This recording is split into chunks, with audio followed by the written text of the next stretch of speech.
I'm Heidi Otway, your host for this Conversations on Cannabis virtual forum, brought to you by the Medical Marijuana Education and Research Initiative at Florida A&M University. In this conversation, we're talking about cannabis as a treatment for glaucoma. So let's talk and learn about this subject with our guests. Dr. Charles Hill is a distinguished fellowship-trained glaucoma specialist with more than 35 years of experience in private practice. In addition to being an HBCU graduate, Dr. Hill honed his skills in ophthalmology at Harvard Medical School. Dr. Hill, welcome to the forum. Tell us more about yourself. Thank you. My name is Charles Hill, and I graduated from Alabama State University undergraduate school, medical school, University of Iowa, internship at Michigan, pre-residency fellowship at WashU in St. Louis, residency at Harvard, post-residency fellowship in glaucoma at Emory, and I've been in private practice here in the metro Atlanta area for about 39, going on 40 years. So thanks for having me. I'm happy to be here. Well, we're glad to have you. Our other medical expert is Dr. Jordan Tischler, a pioneering cannabinoid specialist who has an extensive medical background.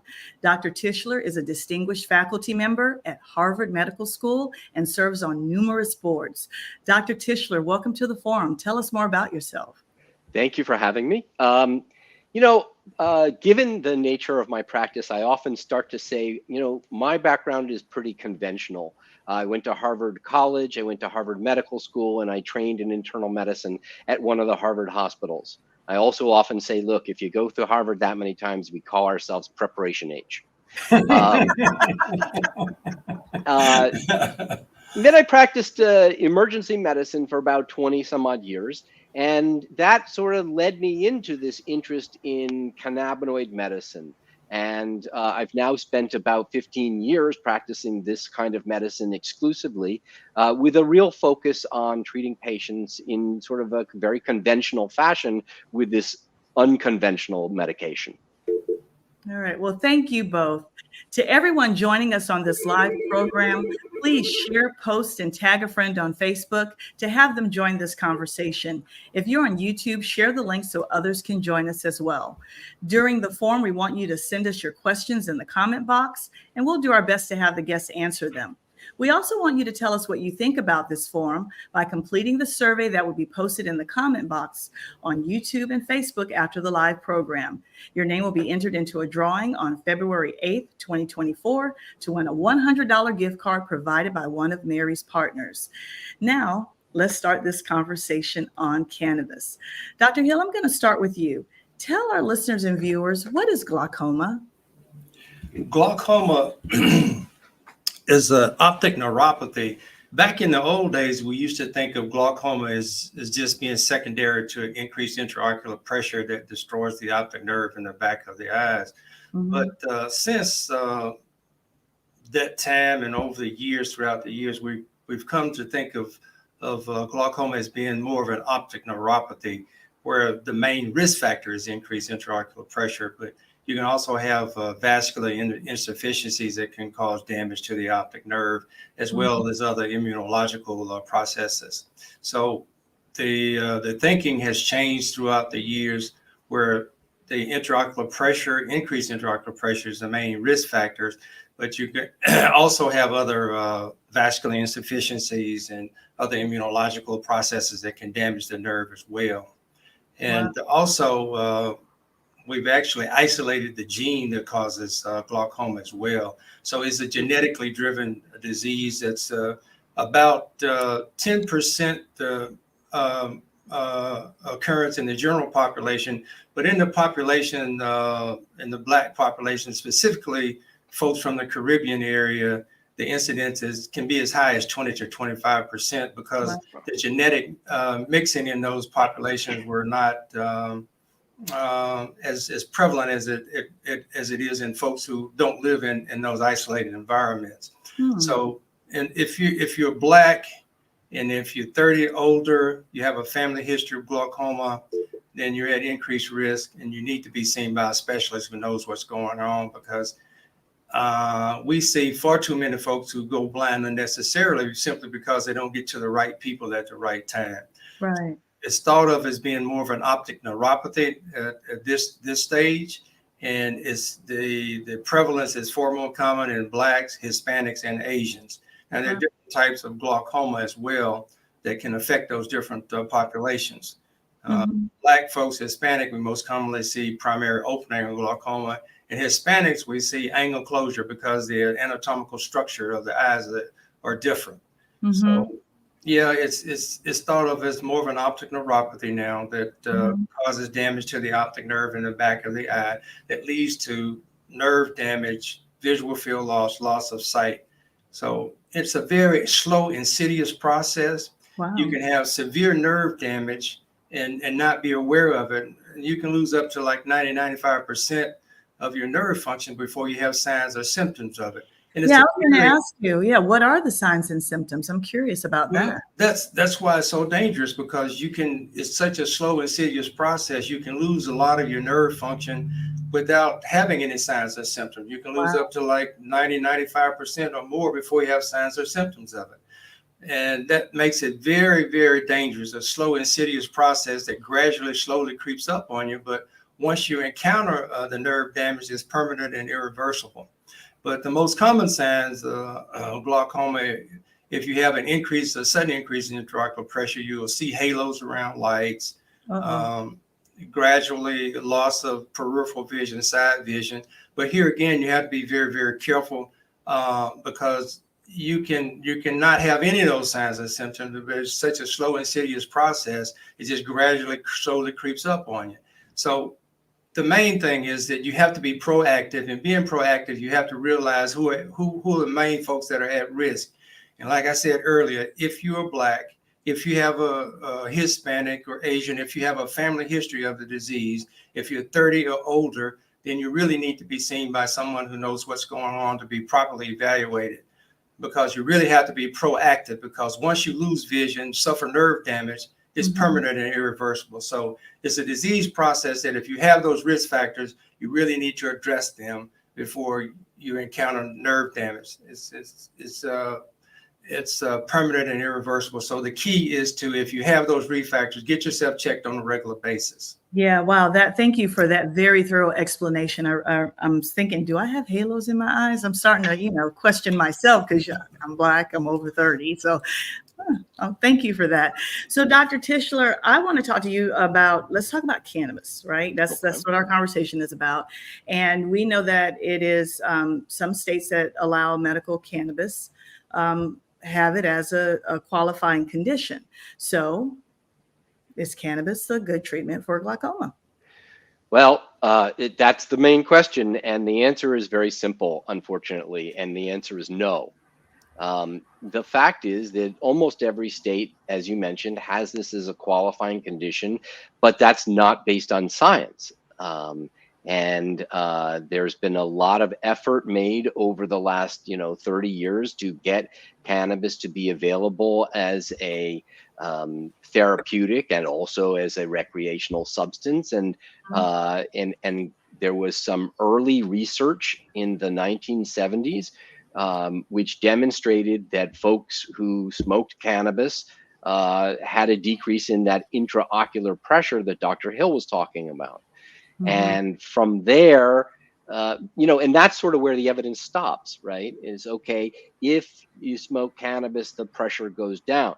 And then the various efforts to legitimize and make available this substance for various reasons picked up on that research and has kind of run down the field with it. But there hasn't been the kind of real studies that we would need to show that, in fact, this cannabis not only lowers the pressure, but actually stops the disease, right? And, one of the points that I like to make very frequently is that while the cannabis did lower the pressure, it only did it for 2 hours, right?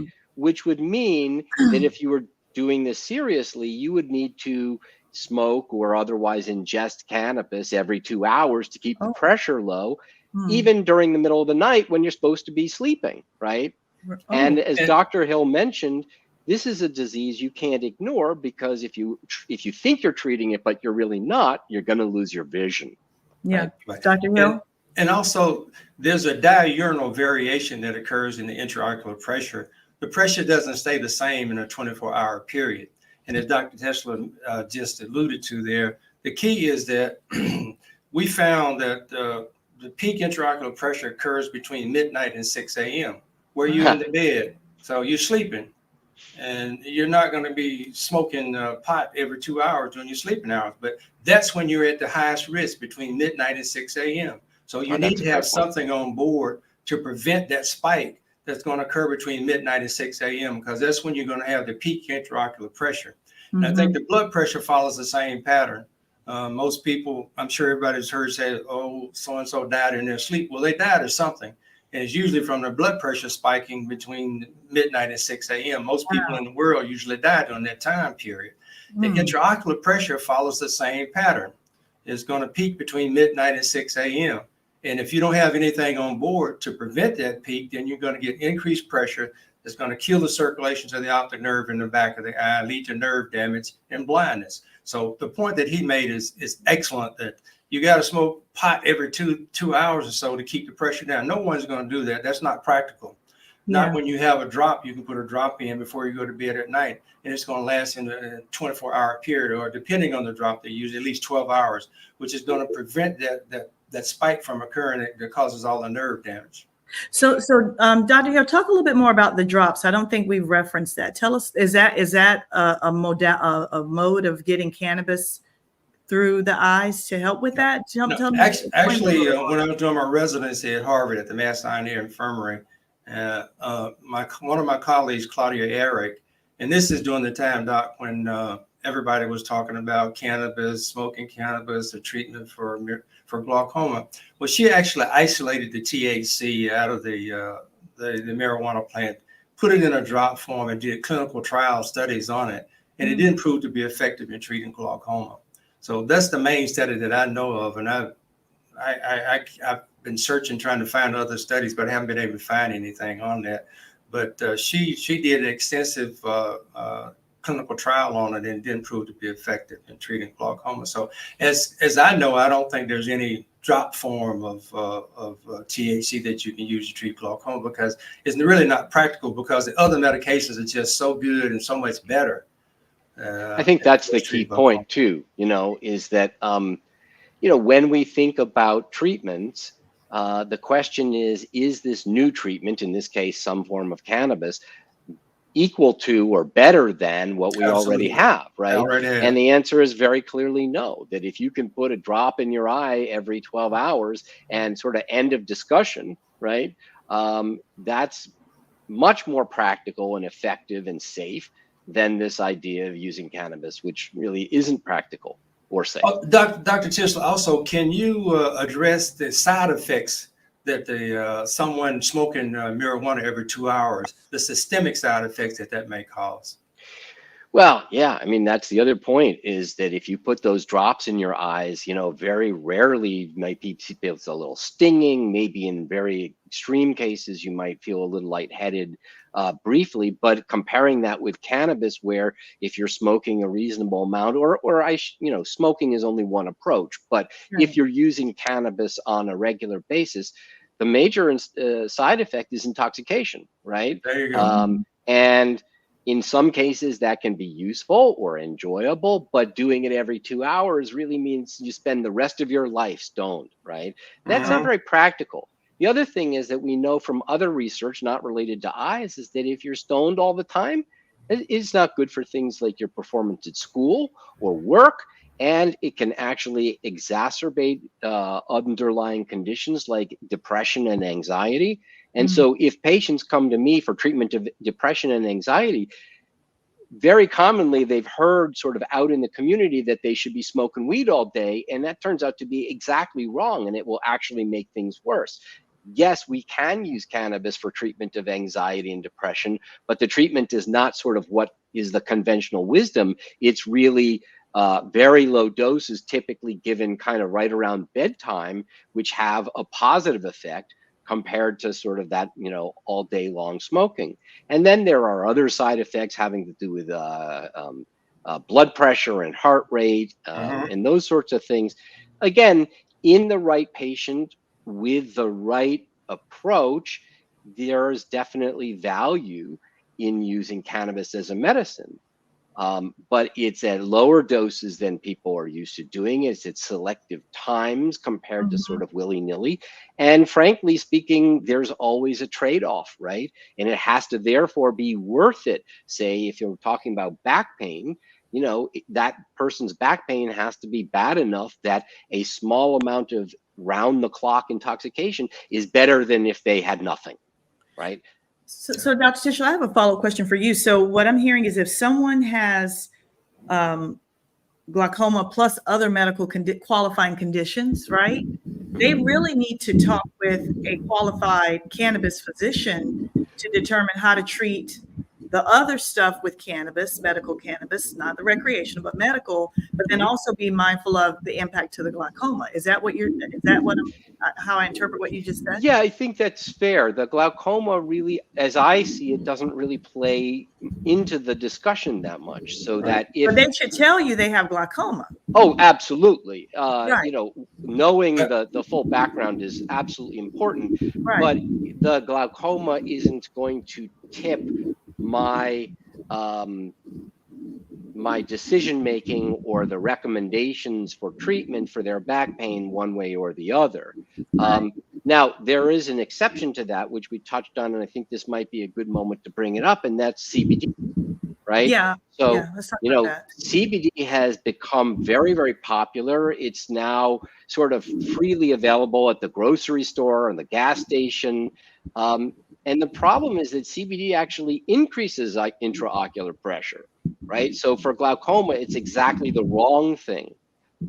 It turns out that CBD is not proven to be of significant benefit in any adult human condition. And can do things like worsen glaucoma potentially and interact with common conventional medicines. So CBD, while it's an important part of the way cannabis works as its own medication, it's not something that I recommend at this time.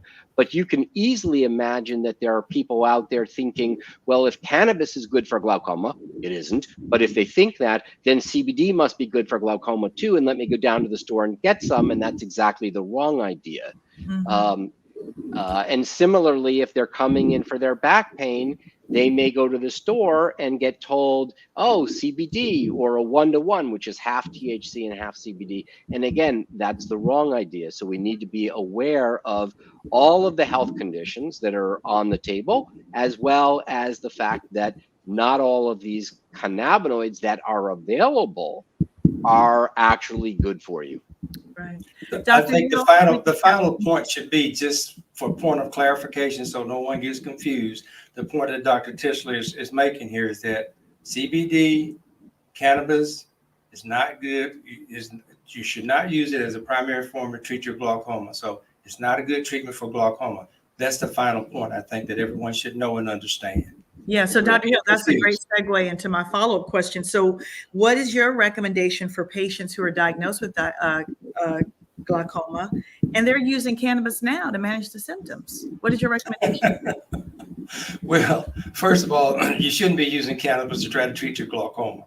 And I've had folks come in with all kinds of the stories about what they're doing to treat the glaucoma, from cannabis to eating raw pig eyes to... Oh, stop. Wait, what? Stop. Okay, wait a minute. Okay. Say that again? Yeah, that's a new one.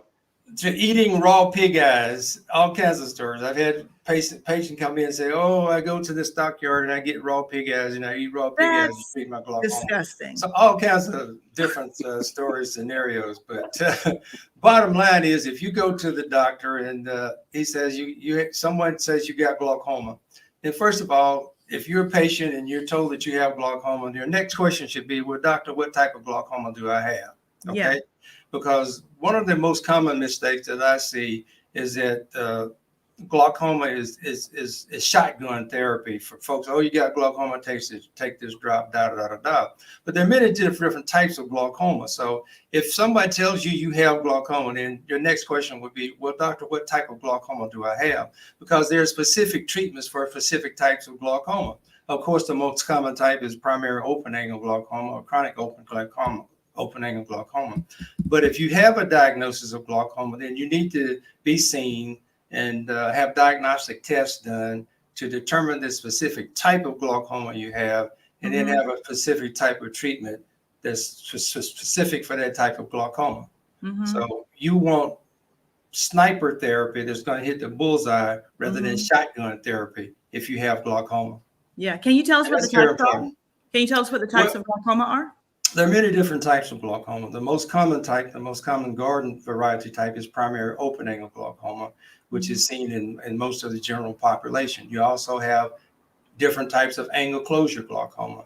You have different types of anatomical type of glaucomas that can be caused by congenital defects. You have different types of traumatic type of glaucoma. So there are many different types, but if you have glaucoma, you need to see someone who basically is a glaucoma specialist, figure out what type you have, and then prescribe a specific type of treatment for that specific type.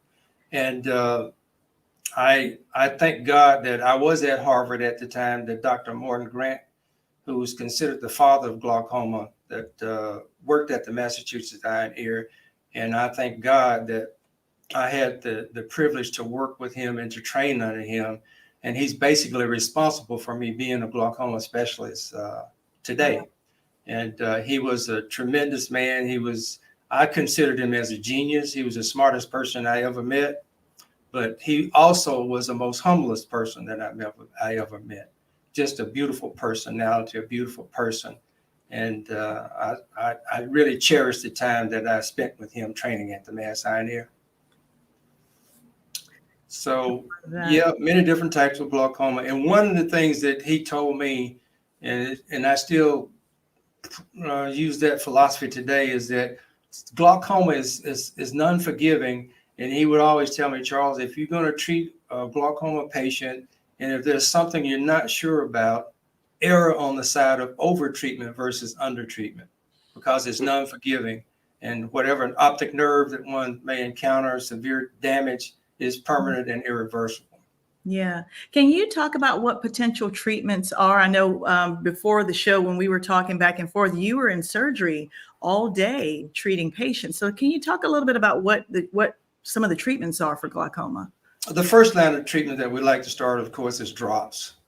We try to, and there are many different types of drops that work, have different mechanism of actions to either increase the outflow facility to lower the pressure or prevent the production of aqueous, which is the fluid inside the eye.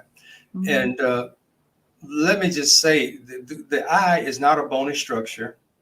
It's a fluid filled organ structure, and it maintains its shape by the production of aqueous humor inside the eye. So fluid is constantly being produced inside the eye to maintain the shape of the eye.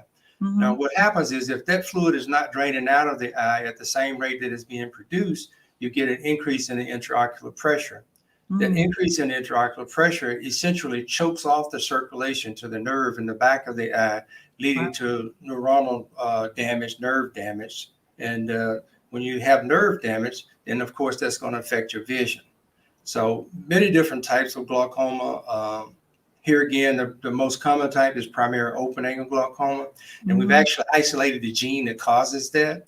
The gene is more common in the Black population, higher incidence in the population from the Caribbean area as well.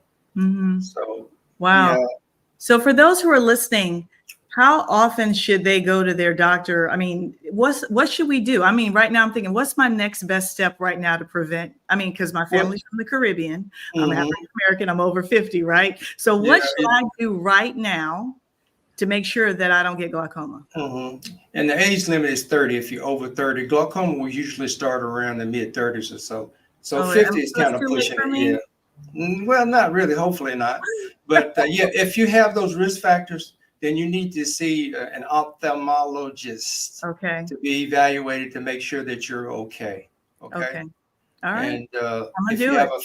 here again, the things to remember, if you have a family history of it, Mhm. if you're Black, Hispanic, or Asian, and then you need to be seen on a regular basis, because you can be seen today, and then 3-6 months or later, you might have the disease.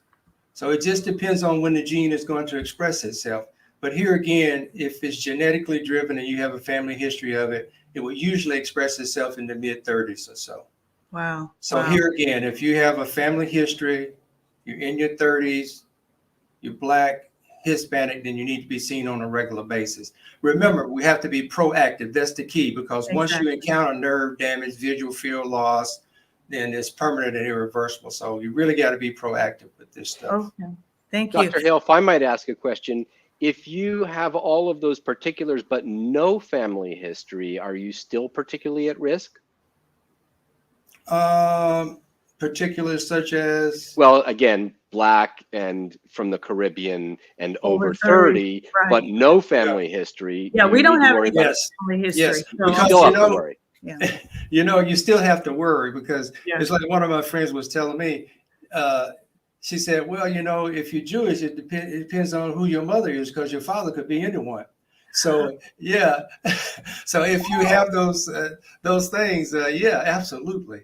If you're Black, you really don't know what your heritage is, but if you Right. don't, they may have had it. And Dr. Tisler, that's an excellent point, because so many people die from with glaucoma and don't realize they had it. Yeah. So they may have had it and not realized it. Because Yeah. here again, you can have 20/20 vision, pinhole 20/20 vision, and this is what I see a lot of times. Patients come to me and they say, "Well, Dr. So-and-so said I got 20/20 vision." Yeah, you can have 20/20 vision, pinhole vision, and still 20/20, but all your peripheral nerve function is gone, and your vision is constricted down to maybe a 5-degree central island. Wow. So absolutely, yes. Yeah. And so I don't think what you said. Yes, So absolutely. get screened. Get screened. That's the key. Get screened. So, Dr. Tischler, we talked a lot about that, cannabis is not the ideal treatment for glaucoma. So what is cannabis good for treating of those qualifying conditions? Let's talk about that. Well, let's back up for a moment in that question and leave the qualifying conditions aside, because those are often less based on science than we would like them to be. So let's just sort of talk more from a medical point of view of what we can actually accomplish. And, the number one complaint in the United States to primary care is pain. And as I'm sure you and the listeners are aware, our ability to treat pain is somewhat limited at this point, right? I mean, we've got things like Tylenol and various Motrin type things, right? And sometimes those work and sometimes they don't. Sometimes people can't take them for one reason or another. So, those things are great. But then the question is, after that, what? Right? Well, we've started to use things like gabapentin, which can work for some people, but pretty quickly we run out of options, and now we're talking about opioids, right? Now, don't get me wrong, I have had a career of being a stingy bastard when it comes to opioids, but I do believe that they do have value, but that maybe we overuse them, and it would be great to have other things that work as well, and that's where cannabis comes in. So if you pit cannabis against opioids for sort of which one is better, in terms of pain management, neither is great. They're okay. But if you're pitting them against each other in terms of which is safer, cannabis clearly wins. So I would say, look, if you have somebody with pain and you've tried the first line agents before you get to the opioids, which are sort of the last line agents, this is where cannabis belongs. And while it isn't perfect and it comes with side effects like any other medicine, those side effects can be managed, again, by going to somebody like myself who knows how to do that. Right. And we can achieve benefit and pain reduction and higher quality of life. And there are studies that show that. It doesn't mean that you won't need any opioid. Sometimes you need a little of both. But what's also interesting is the studies show that if you start with cannabis and you do need some opioids, you need a lot less, and that makes it safer. So that's sort of one area that that cannabis can contribute to. Mhm. Another area, the second most common complaint to primary care is insomnia, right? Whether people have trouble getting to sleep or staying asleep, or unfortunately, some people have all of the above. This is again the number 2 complaint, and it's again an area where conventional medications leave something to be desired. Mhm. And I think, frankly speaking, that treatment of insomnia is a thing that cannabis does best of all. Right. Um, so very low doses that can be used, and they can be extraordinarily effective, and people wake up the next morning feeling refreshed and Mhm. invigorated. Mhm. Um, and the way we approach the insomnia depends on what type of insomnia they have. Right. And we are talking about medical cannabis, not the recreational street cannabis. Well, Adult. Heidi, can I just regress for a second here? Yes. I kind of got carried away when you asked me that question about the treatments for glaucoma, and all I mentioned was topical drops being the first line. Uh-huh. But that is the first line, and then we have oral medications we can use. Then of course we have different type of laser surgery we can use, and Oh. then as a last resort, it's the actual knife surgery, surgical procedures that are performed. So I just Mhm. wanted to make that clear that Yeah. up. Thank you. I appreciate Okay. that. Dr. absolutely. Tischler, did you want to finish your thought there? Are we good? Um, yeah, I sort of lost my train of thought a little bit. I'm Well, sorry. we were talking about, I wanted to just make it clear that because in Florida, Oh, recreation, that's right, recreational. recreational is not legal in Florida. Medical cannabis is legal in Florida. So I want to make sure I have that balance that You know, when we talk so about cannabis, we're talking about the medical grade. yeah, to answer your question, there are now a whole bunch of different ways we can look at these sort of same substances, right? There's illegal cannabis, Yep. which has a lot of risks. A lot of them are legal risks, but Yeah. also have risks from contamination and improper testing and mold and all sorts of things that can be in it. So we'd like to avoid that.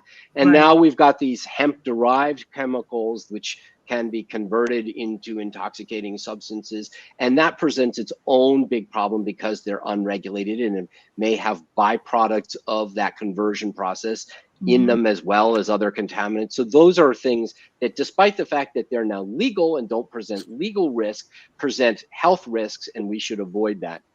And then you've got this idea of recreational versus medical, kind of the state regulated stuff. And interestingly enough, in most, but not all states, the regulation of recreational cannabis is as good, if not better, than the regulation of medical cannabis. And so the question of, should people purchase their state legal cannabis through a recreational or a medical outlet is very much up for discussion. And my argument is that in terms of safety, there's really not any difference, but Oh. that in Massachusetts, where I am, one of the major benefits from going through the medical system is that I, as the clinician, get some feedback through that system that helps me take care of my patients. I understand. Yeah. In the end, I think the most important message here is, if anyone out there has a medical condition, it might be as simple as difficulty sleeping, you deserve the input and guidance of somebody who knows what they're doing. And the Right. people at the dispensaries would love to guide you, but they don't know what they're doing. And they also have a lot of stuff they want to sell you. So come find somebody like me who does nothing other than this kind of thing for no purpose other than keeping people healthy. Right. That's my advice to people. All right, thank you. So I wanted to give you all a chance to kind of give some closing thoughts to our viewers and listeners about this topic, as whether, cannabis is a good treatment for glaucoma. Dr. Tischler, what you said was wonderful. So can you give us closing thoughts? And then I'll close with Dr. Hill, who is our glaucoma specialist, to kind of give some more context with closing thoughts. So Dr. Tischler. Sure. I mean, I think we've discussed that cannabis can be a very effective medication for a range of problems. Glaucoma just isn't one of them. And that the conventional medications and procedures that Dr. Hill has talked about are safe and effective and protect your vision. And I can't see why one would avoid those to use cannabis with all of its downsides. So bottom line is, for glaucoma, this isn't the right medicine. Dr. Hill, closing thoughts. Absolutely. What he just said was absolutely the truth. And I get in tremendous arguments with folks coming in that want to argue about, oh, what I want to smoke marijuana, that'll treat my glaucoma. And it's just, sometimes I just run into mental blocks with these people. And I tell them cannabis, marijuana is not an effective treatment for glaucoma. If you have glaucoma, then you need to see a glaucoma specialist. You need to be treated appropriately, and you cannot count on smoking cannabis to treat your glaucoma, because as Dr. Tischler said, you got to smoke every 2 hours, and it's not going to be effective during your sleeping hours. So if you have glaucoma, then you need to find out the type of glaucoma that you have, and then have a specific type of treatment designed for that specific type. And as I said earlier, we start out with topical drops. We have oral medications. We have different types of lasers that we can use to treat glaucoma. And as a last resort, a surgical intervention. Right. So if you have glaucoma, please don't listen to fairy tales, what you see on the internet or hear on the internet, or what your friends telling you. Glaucoma needs to be treated medically, and marijuana, cannabis is not an effective treatment to treat glaucoma. I have so many patients who come who are pretty much legally blind, who've tried to treat themselves by smoking marijuana. It's not an effective treatment for glaucoma. So please, please, please, if you have glaucoma, seek appropriate medical attention to be treated properly and appropriately. Do not listen to folks' fairy tales about cannabis, marijuana being an effective treatment for glaucoma. It is not. People, it is not an effective treatment. And if you count on that, then you're really putting yourself at the risk of going blind. And whatever damage you have is permanent and irreversible. So please don't do that. Wow. Thank you, Dr. Hill and Dr. Tischler, and thank you for being guests on our Conversations on Cannabis virtual forum, brought to you by the Medical Marijuana Education and Research Initiative at Florida A&M University. Thank you to everyone watching this program. Tell us what you think about this forum by completing the survey that will be posted in the comment boxes on YouTube and Facebook after this live program. If you complete the survey, your name will be entered into a drawing on February 8th, 2024 to win a $100 gift card provided by one of Mary's partners. We also want to encourage you to go to the Florida Department of Health Office of Medical Marijuana Use website to learn how to obtain a legal medical marijuana card in the state of Florida. We also encourage you to go to Florida A&M University's Mary website to learn more about this initiative, its educational programs, and additional information about cannabis use in Florida. Thanks, everyone. Thank you.